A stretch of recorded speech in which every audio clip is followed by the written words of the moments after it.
Distinguished guests, please remain standing for the invocation delivered by Chaplain Karen Meeker. Chers invités, veuillez rester debout pour l'invocation prononcée par l'aumônière Karen Meeker.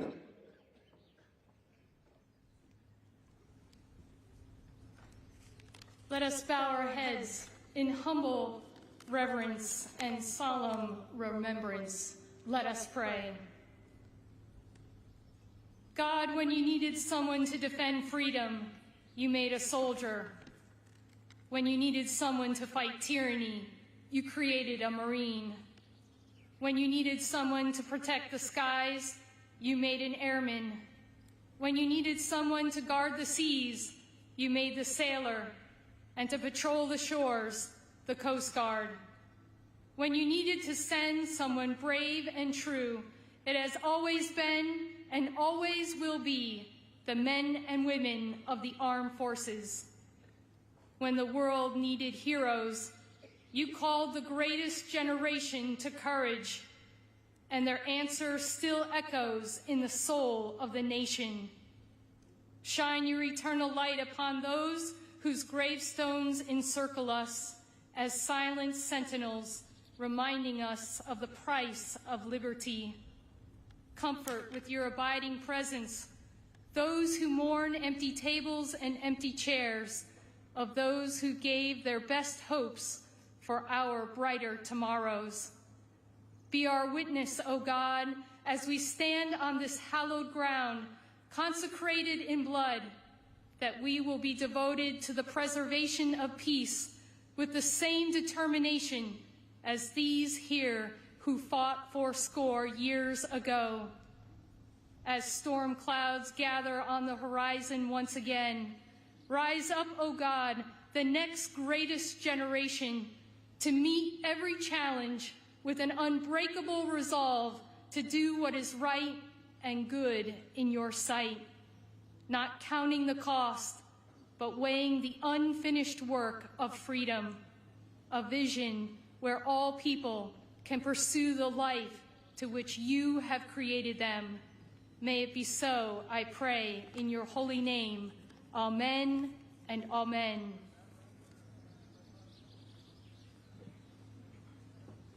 Distinguished guests, please take your seats. Chers invités, veuillez prendre place. Please welcome the Secretary of the American Battle Monuments Commission, Charles K. DeJew. Veuillez accueillir le secrétaire de la Commission américaine des monuments de guerre, Charles K. DeJew.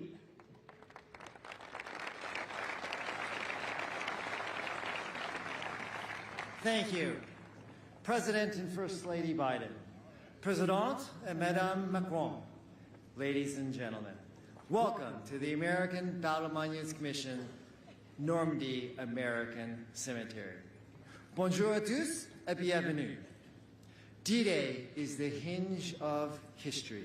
It is here we reflect the very best of America's values. When America sends its young, its brave, its finest, we do not send them to fight for a king or a crown. We do not fight for a sect or a denomination. We do not fight for a motherland or a fatherland. No, and we never, ever fight for conquest or plunder or enslavement of another people. When America is at its best, America sends its young, its brave, its finest to fight for simple, humble values. The values of freedom, liberty, and democracy. And when the job is done, when the mission is accomplished, when the tyrant is taken down and democracy is stood up, America does something unique in the history of mankind. We go home. All that America asks for in return for the sacrifice of our young, our brave, and our finest are a few small plots of land to bury our dead. All of you are seated here in one of those small plots of land. That is why this date, June 6th, this place, Normandy, and this ceremony here is so important. It is a reminder to all of us of the true cost of war and the real price of freedom. It is a price that we paid on D-Day 80 years ago. It is a price that we remind all authoritarian dictators today that if necessary, we will pay that price again to ensure the success of freedom.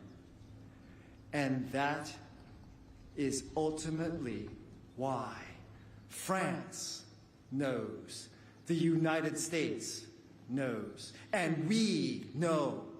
La France connaît, et les États-Unis connaissent, et nous connaissons that the world's most powerful weapon system is not a T-72 manned by mercenaries. It is not a Fujian aircraft carrier patrolling artificial islands. It is not a suicide terrorist killing and slaughtering innocents.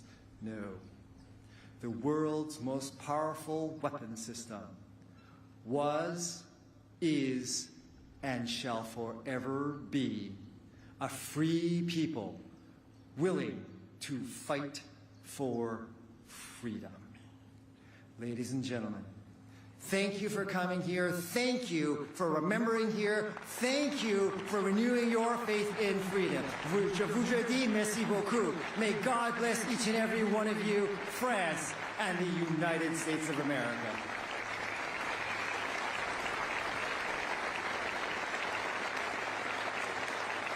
Distinguished guests, the President of the French Republic, Emmanuel Macron. Chers invités, le président de la République française, Emmanuel Macron.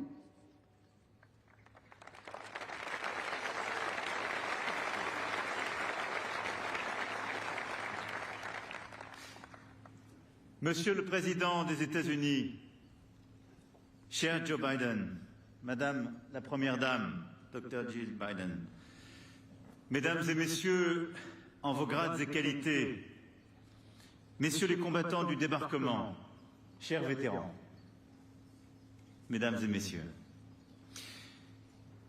ces humbles tombes blanches qui sont juste là, à portée de main derrière vous, sont un des lieux les plus émouvants de France. On y sent vibrer l'histoire, l'héroïsme des morts et celui des vivants. On y lit la grandeur d'un peuple prêt à mourir sur un sol qui n'est pas le sien, pour une cause qui est la sienne. Il est un sanctuaire où se transmet comme un flambeau la mémoire inlassable du jour J. Car ici est le lien séculaire entre nos deux nations, nos deux républiques qui se renouvellent et s'affermissent. Un lien de sang versé pour la liberté. Ce lieu comme cette cérémonie disent notre dette à l'égard de ceux qui sont tombés, comme de ceux qui ont survécu. Et vous voilà, aujourd'hui, à nos côtés. À l'été 1944, vous aviez 20 ans à peine, parfois moins. Vous aviez une famille, des amis, une fiancée, une femme, parfois des enfants. Vous aviez des rêves, des projets, un avenir. Et vous avez tout quitté, franchi l'océan et débarqué sur les côtes de France il y a 8 décennies de cela. Vous avez tout quitté et pris tous les risques pour notre indépendance, pour notre liberté. Cela, nous n'oublions pas. Merci.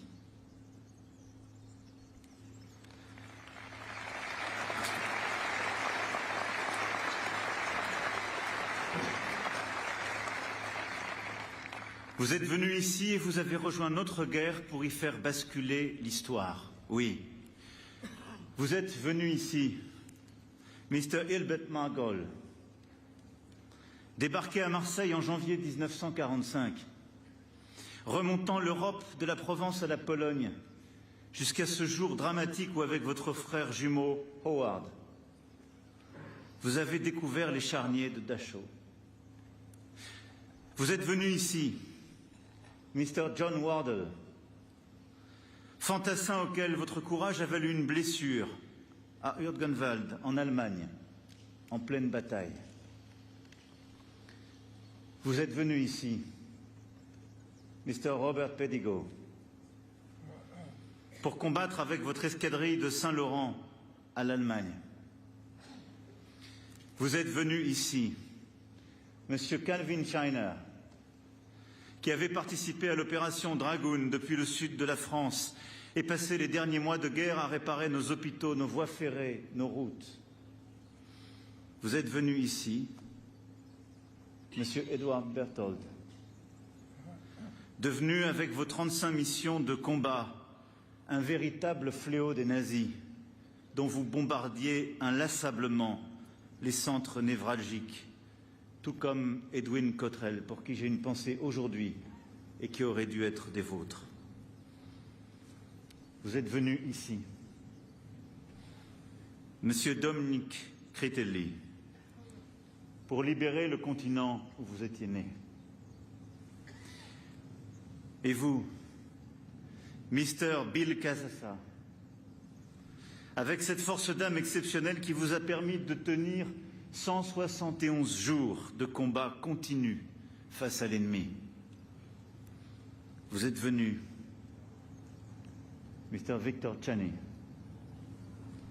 débarqué en juillet sur la plage d'Utah Beach pour libérer la Normandie, puis Angers, puis Reims. Vous êtes venu ici, Mr. Raymond Glansberg, vous, l'enfant du Bronx, combattant le long de la Moselle et des Vosges, et vous, Mr. Richard Stewart, pour faire passer nos messages à travers les frontières de la France, la Belgique, l'Allemagne. Vous êtes venu ici, Mr. John Kenyon, qui avait vécu la Normandie, la libération de Paris, le Maroc, évacuant nos blessés, transportant nos hommes et notre matériel. Vous êtes venu ici. Le monde libre avait besoin de chacun de vous, et vous avez répondu présent, comme vos frères d'armes, encore vivants, comme vos frères d'armes, alors tombés. Here you came to join your efforts with our own soldiers and to make France a free nation. And you are back here today, at home, if I may say.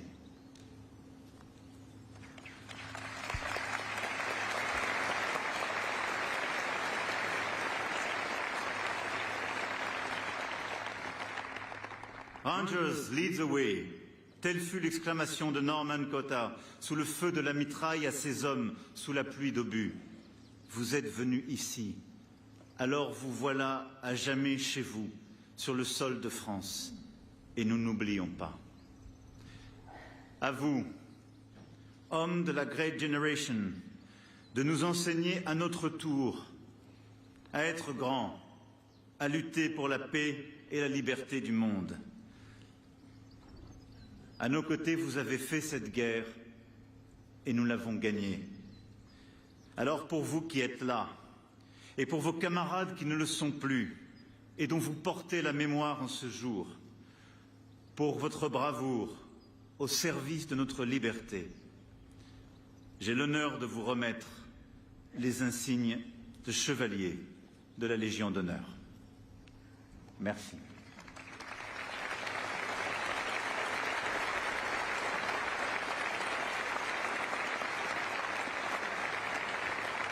Distinguished guests, the President of the French Republic, Emmanuel Macron, will now present the National Order of the Legion of Honor.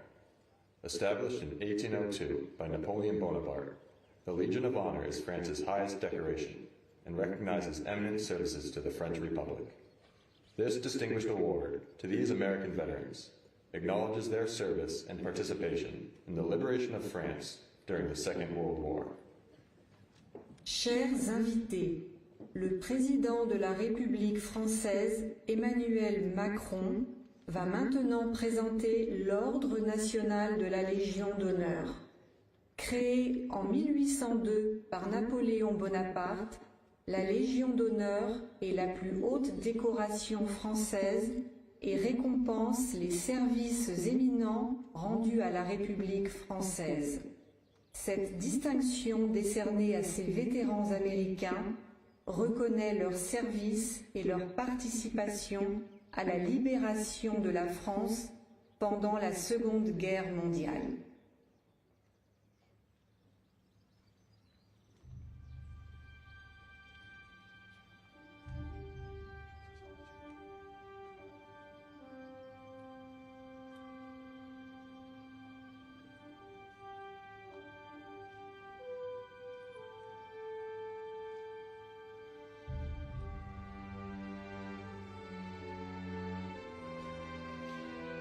Monsieur Hilbert Margol, au nom de la République française, nous vous faisons chevalier de la Légion d'honneur.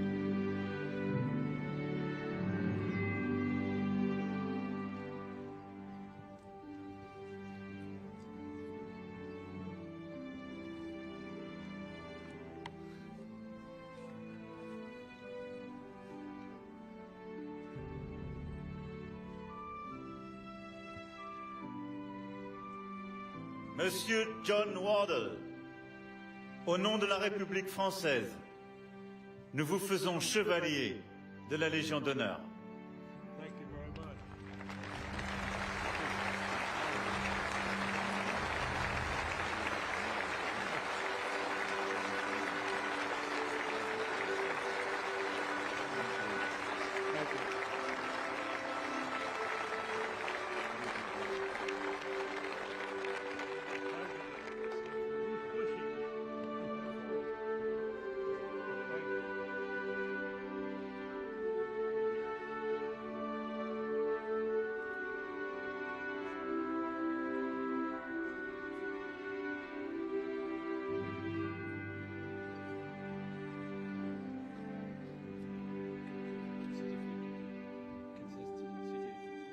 No, he wants to say it.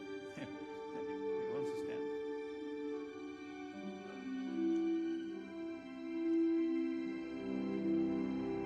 Monsieur Robert Pedigo, au nom de la République française, nous vous faisons chevalier de la Légion d'honneur.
Monsieur Calvin China, au nom de la République française, nous vous faisons chevalier de la Légion d'honneur.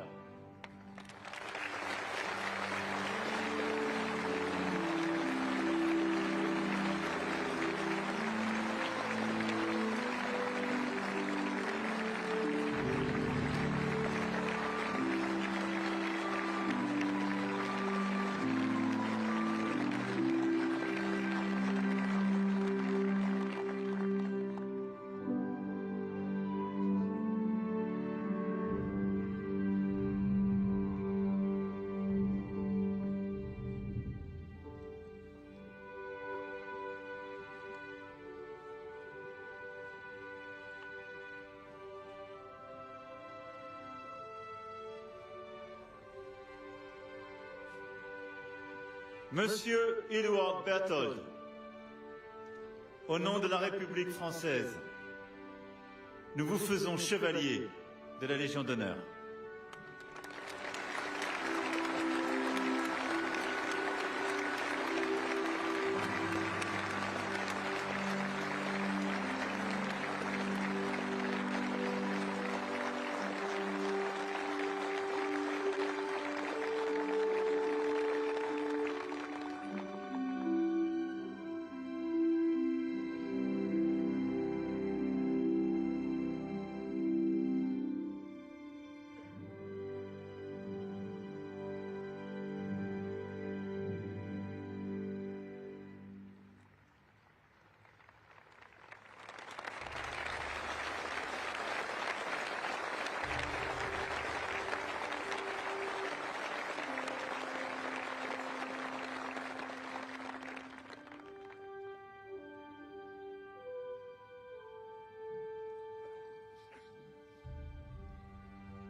Monsieur Dominique Critelli, au nom de la République française, nous vous faisons chevalier de la Légion d'honneur.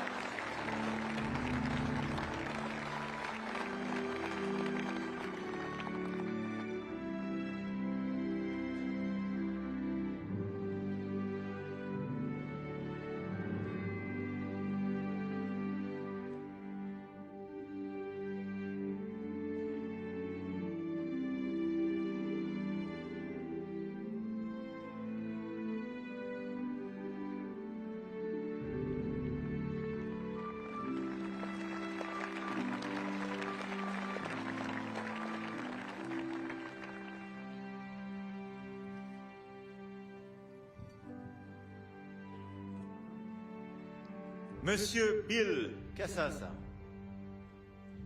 au nom de la République française, nous vous faisons chevalier de la Légion d'honneur.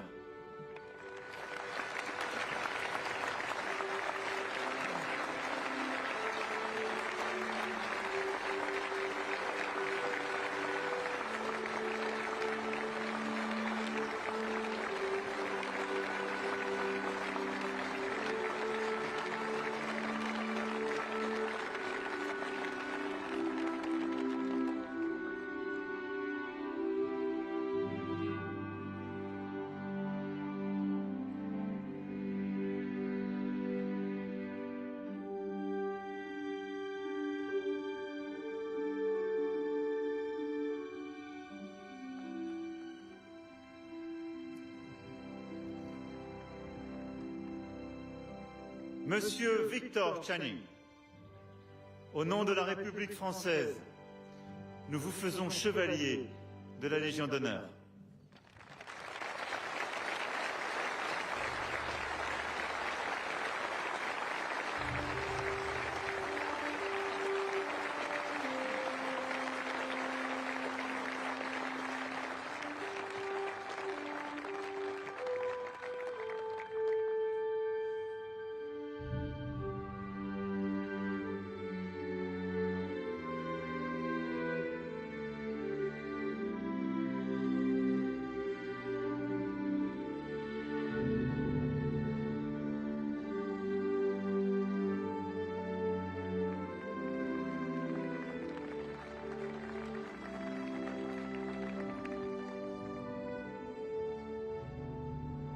Monsieur Raymond Landsberg, au nom de la République française, nous vous faisons chevalier de la Légion d'honneur.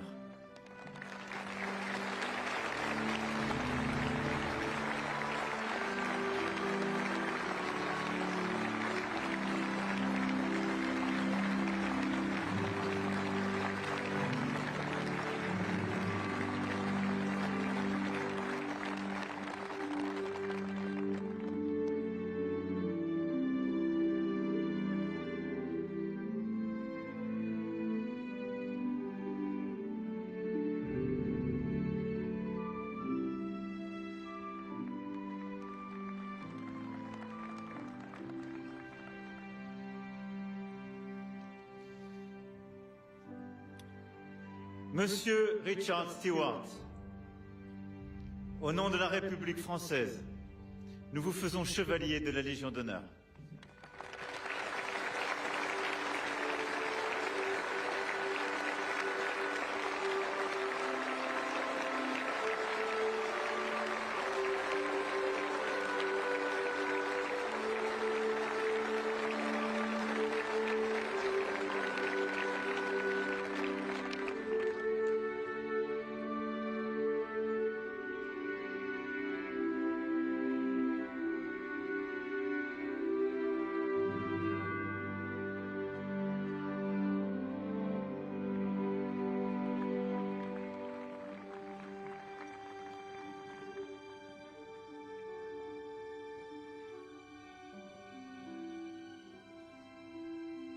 Monsieur John Kenyon, au nom de la République française, nous vous faisons chevalier de la Légion d'honneur.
Distinguished guests, please welcome the Honorable Lloyd J. Austin III, Secretary of Defense of the United States of America.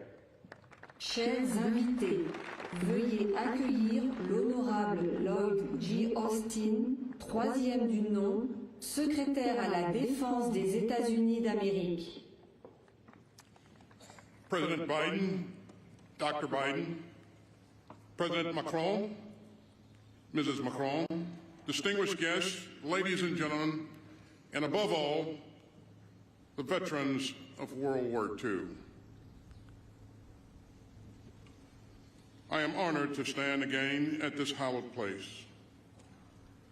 We bow our heads to remember the more than 9,000 U.S. and Allied soldiers killed or wounded on D-Day by Hitler's forces. On behalf of the United States Department of Defense, I am here to give thanks, inadequate as that word may be. 80 years later, we thank the young Americans who took the beaches, who helped liberate France, and who helped free this continent from Nazi tyranny.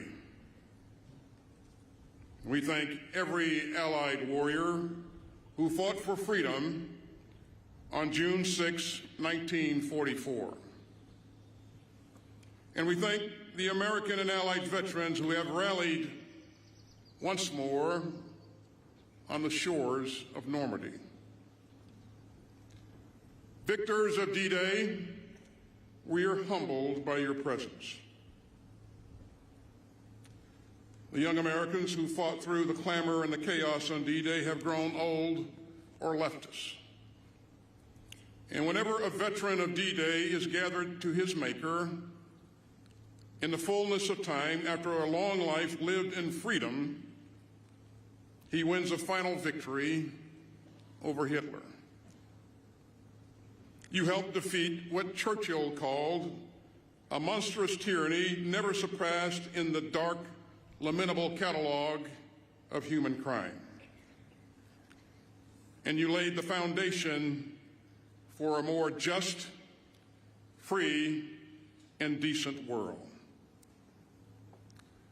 Together with our allies, we built peace out of war, a hard-headed peace, a peace renewed by constant commitment, a peace forged by the generation that won the bloodiest war in human history. And so our gratitude must never fade. Our memories must never dim, and our resolve must never fail.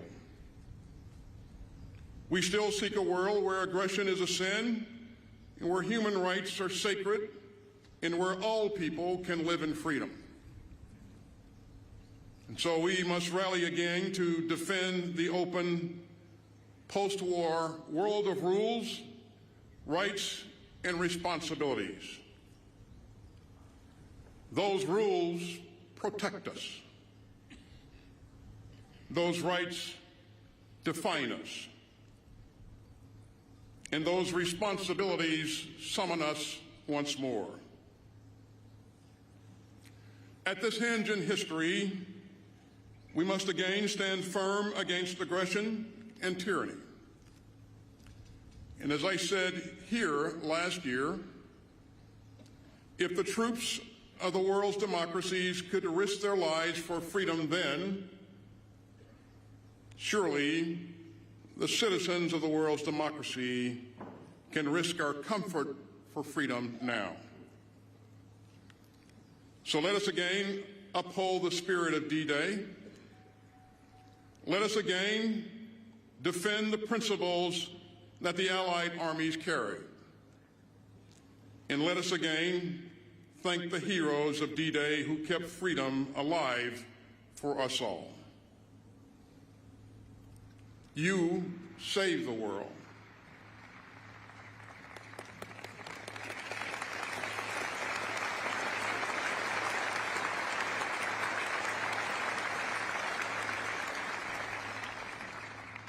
You saved the world, and we must only defend it.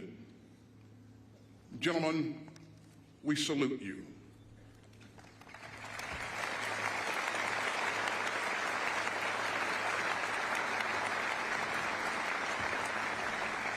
May God bless the American and Allied troops who fought here.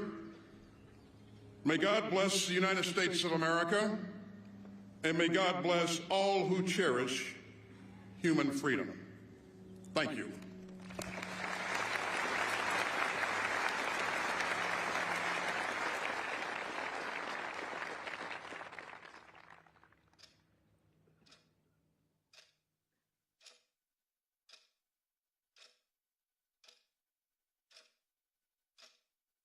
Papa, what was it like on D-Day?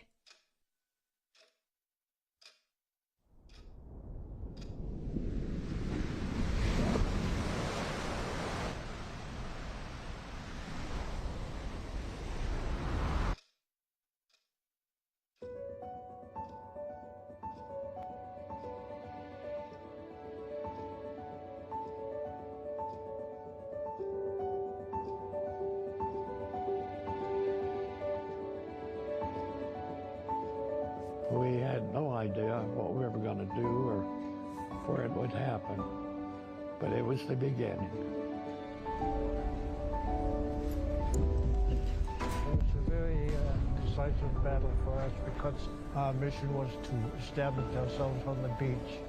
But when we were on that boat, on that Higgins boat, everybody talked about the same thing, helping each other and not getting killed.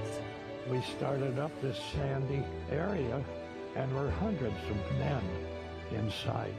My father jumped about 1:30 in the morning on June 6th.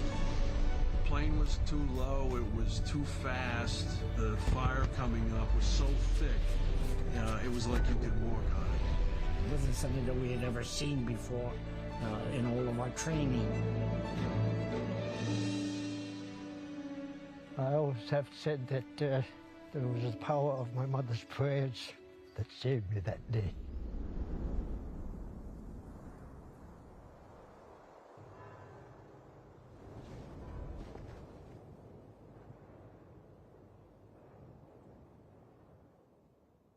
And it gets to me thinking about it. But as I look over those crosses, I see people standing up, even waving. I have to go back because there's something there that draws you back. I have a very close friend that I knew by the name of Edward Mirosevic. He had received a very bad stomach wound, and I could not even bandage it properly. We said goodbye to each other forever. He's laying here on the cemetery here in Colville. I think of the many men here that paid the ultimate price for the freedom of Europe. Young people want to know and need to know. Everybody I saw that I was glad to fight alongside them, they were willing to stand up. And not all of them came back. And they all have a story to tell. And it's our responsibility to tell those stories. People will not be forgotten as long as we keep talking about them.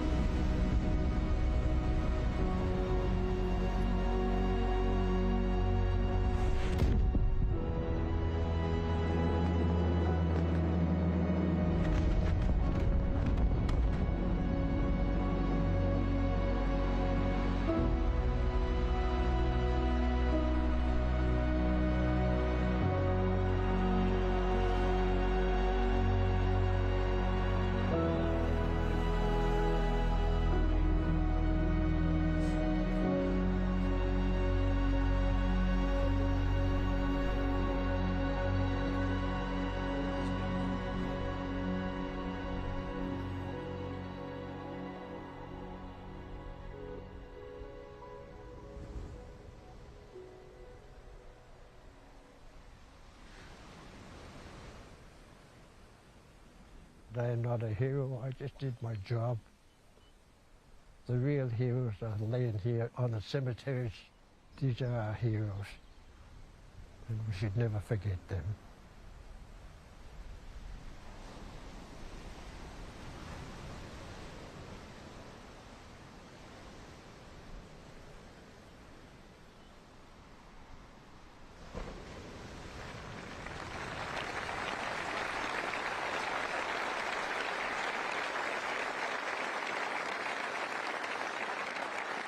Distinguished guests, the 46th President of the United States of America, Joseph R. Biden, Jr.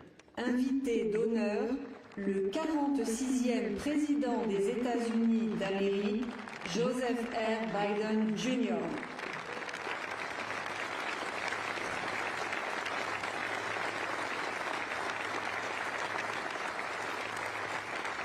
The hour had nearly come. Monday, June 5th, 1944. The evil of Hitler's Third Reich was devastating the world. Nazi Germany had subjugated the once free nations of Europe through brute force, lies, and twisted ideology of racial superiority. Millions of Jews murdered in the Holocaust. Millions of others killed by bombs, bullets, bloody warfare. Hitler and those with him thought democracies were weak, that the future belonged to dictators. Here, on the coast of Normandy, the battle between freedom and tyranny would be joined. Here, on that June morning, the testing was at hand.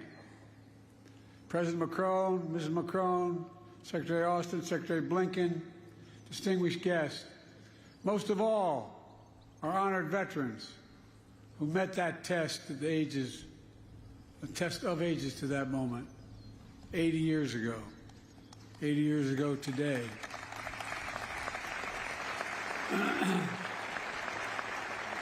On behalf of the American people and as Commander-in-Chief, it's the highest honor to be able to salute you here in Normandy once more. All of you, God love you.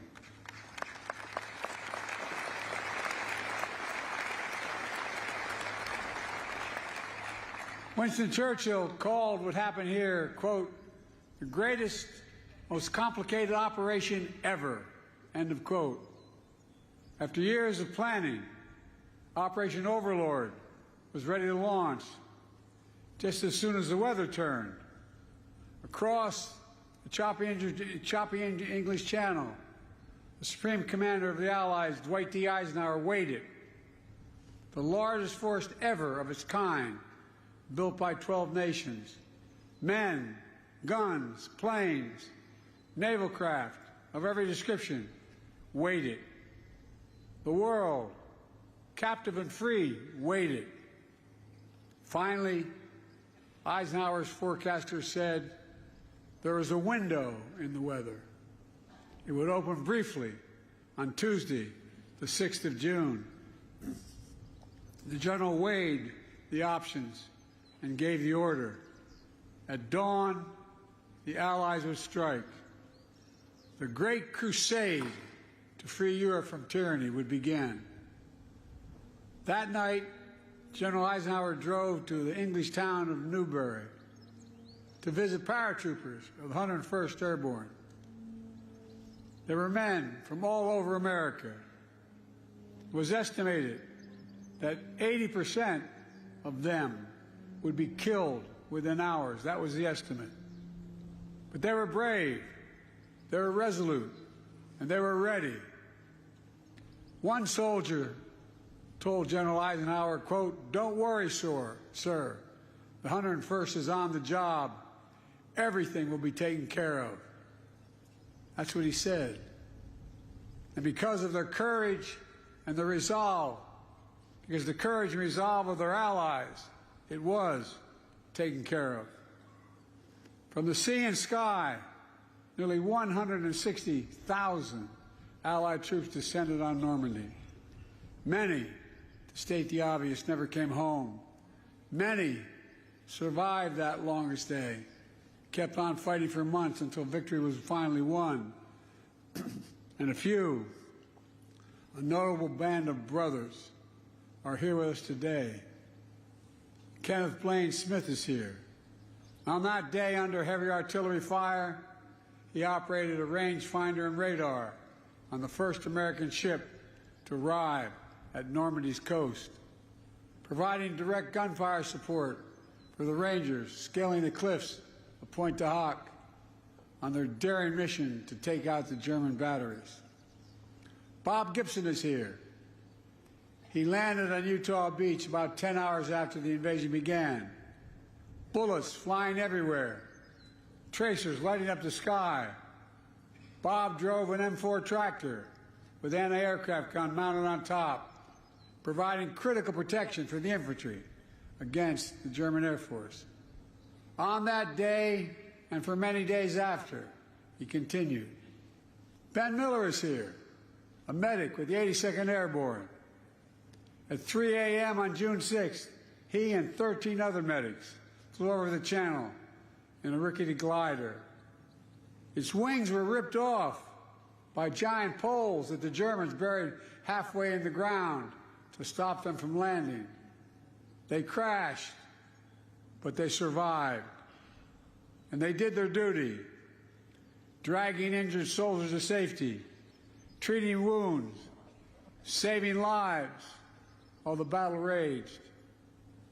Every soldier who stormed the beach, who dropped by parachute or landed by glider, every sailor who manned the thousands of ships and landing craft, every aviator who destroyed German-controlled airfields, bridges, and railroads, all were backed by other brave Americans, including hundreds of thousands of people of color and women who courageously served despite unjust limitations on what they could do for their nation.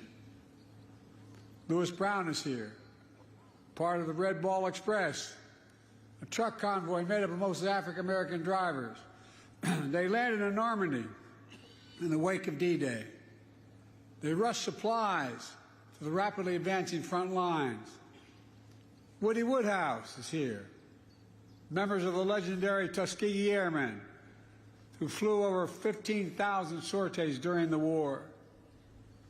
Marjorie Stone is here.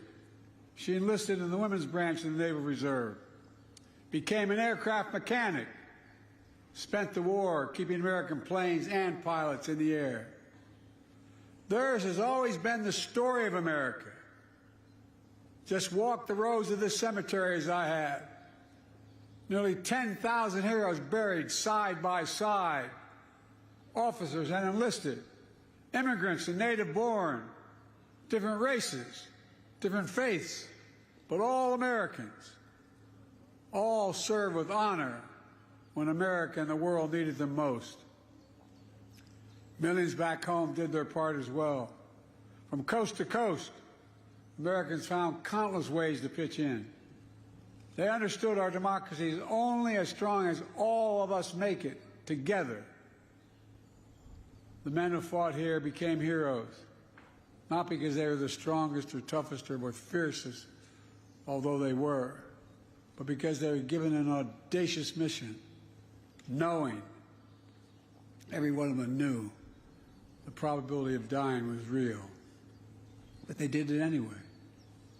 They knew, beyond any doubt, there are things that are worth fighting and dying for. Freedom is worth it. Democracy is worth it. America is worth it. The world is worth it. Then, now, and always. The war in Europe didn't end for another 11 months. But here, the tide turned in our favor. Here, we proved the forces of liberty are stronger than the forces of conquest.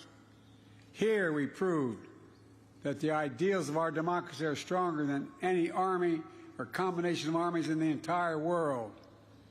We proved something else here as well, the unbreakable unity of the Allies.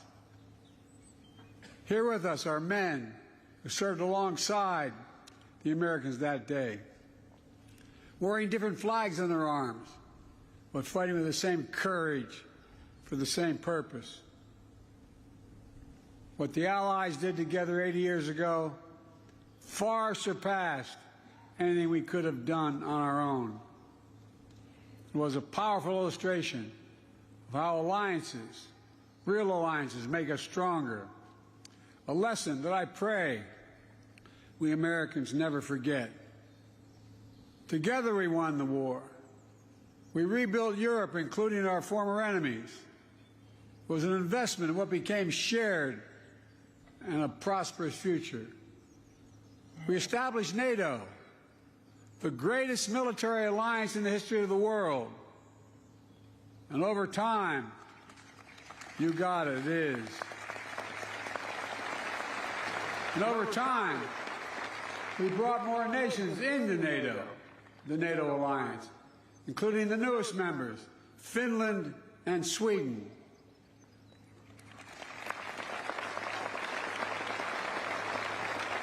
Today, NATO stands at 32 countries strong, and NATO is more united than ever, and even more prepared to keep the peace, deter aggression, defend freedom all around the world. America has invested in our alliances and forged new ones, not simply out of altruism, but out of our own self-interest as well. America's unique ability to bring countries together is an undeniable source of our strength and our power. Isolationism was not the answer 80 years ago and is not the answer today.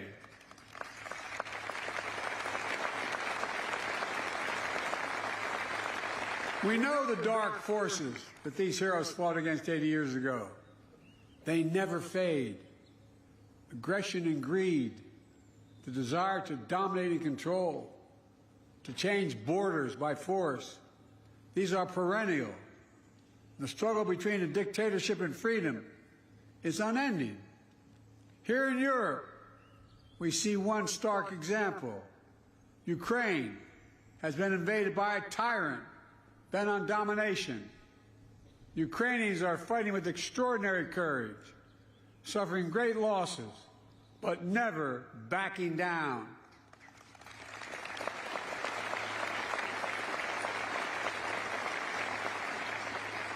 They've been inflicted on the Russian aggressors. They've suffered tremendous losses in Russia. The numbers are staggering. 350,000 Russian troops dead or wounded. Nearly 1 million people have left Russia because they can no longer see a future in Russia. The United States and NATO and a coalition of more than 50 countries standing strong with Ukraine. We will not walk away.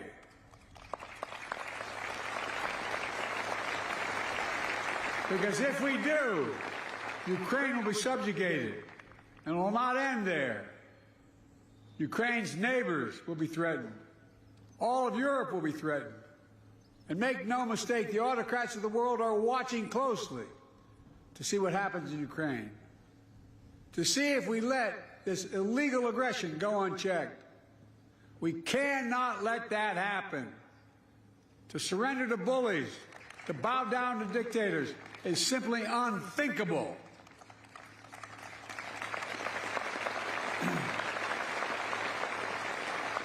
Were we to do that, it means we'd be forgetting what happened here in these hallowed beaches.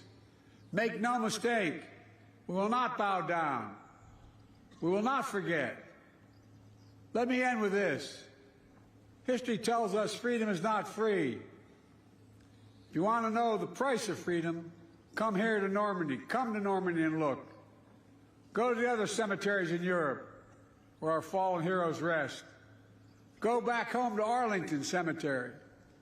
Tomorrow, I will pay respects at Pointe du Hoc. Go there as well and remember, the price of unchecked tyranny is the blood of the young and the brave. In their generation, in their hour of trial, the Allied forces of D-Day did their duty. Now the question for us is, in our hour of trial, will we do ours? We're living in a time when democracy is more at risk across the world than any point since the end of World War II, since these beaches were stormed in 1944. Now we have to ask ourselves, will we stand against tyranny, against evil, against crushing brutality of the iron fist? Will we stand for freedom? Will we defend democracy? Will we stand together? My answer is yes, and only can be yes.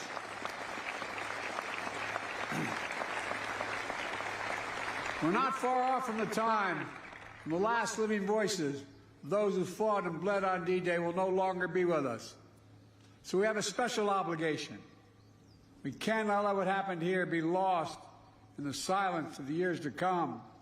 We must remember it, must honor it, and live it. And we must remember the fact that they were heroes here that day does not absolve us from what we have to do today. Democracy is never guaranteed. Every generation must preserve it, defend it, and fight for it. That's the test of the ages. In memory of those who fought here, died here, literally saved the world here, let us be worthy of their sacrifice. Let us be the generation that when history is written about our time, in 10, 20, 30, 50, 80 years from now, it'll be said, when the moment came, we met the moment. We stood strong. Our alliances were made stronger. We saved democracy in our time as well. Thank you very much, and may God bless you all, and may God protect our troops. Thank you.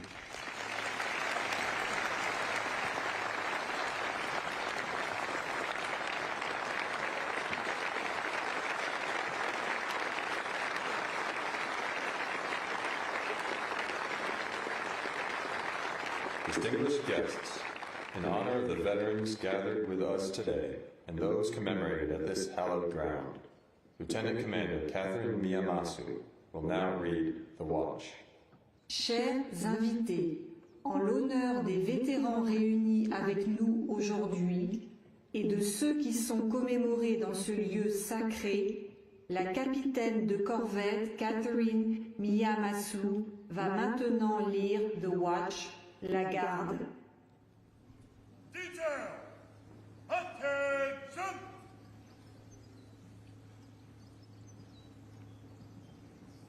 Center! Face! When a sailor retires, it is traditional that a younger service member read the watch. Today, we want to read the watch for all World War II veterans here today, both behind us and all around us.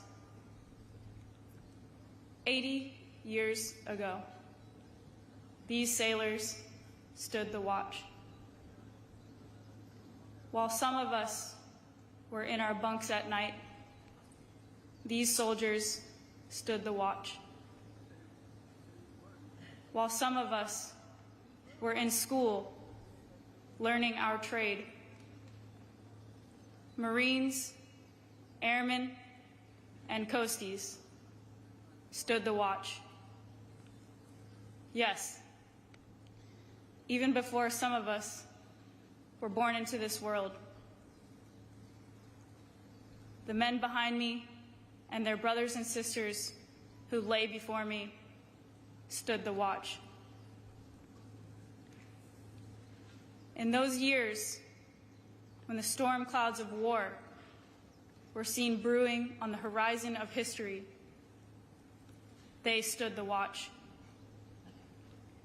Many times, they would cast an eye ashore and see family standing there, needing guidance and help, needing that hand to hold in those hard times. But still, they stood the watch. They stood the watch 80 years ago.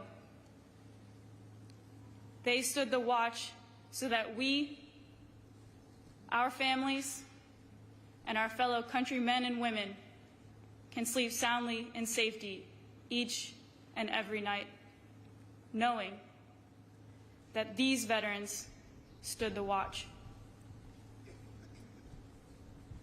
Today, we are here to say, World War II veterans, the watch stands relieved.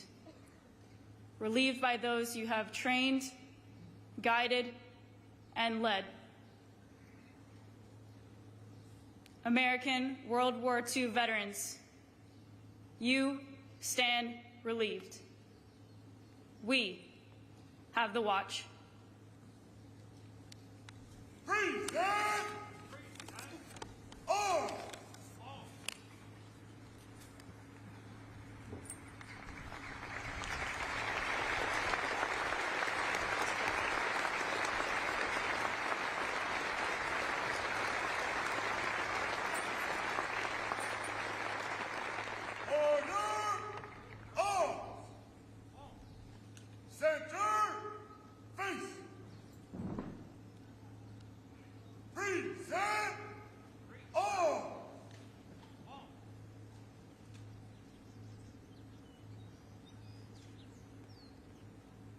Distinguished guests, please rise if you are able, as we salute those memorialized here at Normandy American Cemetery, and remain standing for the playing of La Sonnerie au Mort and Taps, and the departure of the official party. Chers invités, veuillez vous lever si vous le pouvez pour saluer ceux qui sont commémorés ici au cimetière américain de Normandie et rester debout pour l'interprétation de la sonnerie aux morts et de Taps et pour le départ de la délégation officielle.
Distinguished guests, please be seated. Announcements will begin shortly to dismiss guests to the shuttle areas. Please listen closely for further announcements. Watch your nearest screen for additional information and follow staff guidance to the exits. Chers invités, veuillez vous asseoir. Des annonces seront faites sous peu pour guider les invités vers les zones de navette. Veuillez écouter attentivement les annonces ultérieures, surveillez l'écran le plus proche pour obtenir des informations supplémentaires et suivez les indications du personnel vers les sorties.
Distinguished guests, please be seated.